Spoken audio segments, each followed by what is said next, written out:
Kamusta mga ka-basic? Today lulutuin natin ang isang special recipe ng alimango. Madali lang tong lutuin pero masarap. Simple lang ang mga sangkap, onion at garlic lang para sa ating aromatics, at tapos ko na din pakuluan tong alimango. Simulan na nating hiwain at kayo na bahala gaano kadami ilalagay nyo. Need din natin ang butter, oyster sauce, salt, MSG and pepper to taste, at ang pinaka-importante ang Sprite.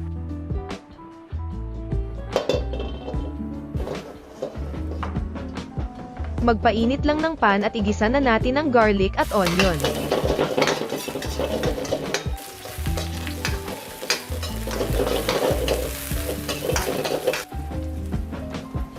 Ilagay ang butter at isunod na ang ating alimango tapos isangkot siya nyo lang.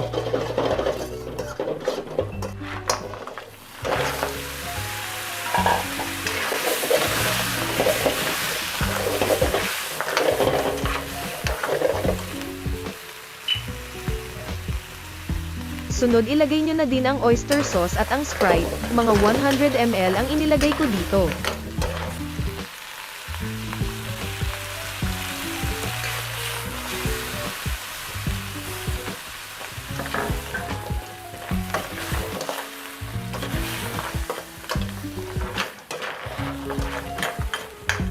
Ilagay nyo na rin ang salt and pepper at kunting MSG to taste.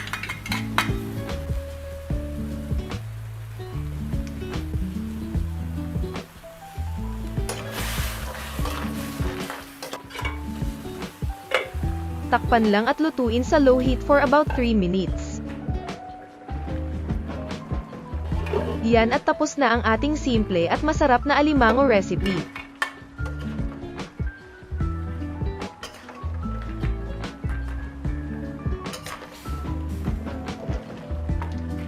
Salamat sa panonood guys, and don't forget to subscribe to our channel.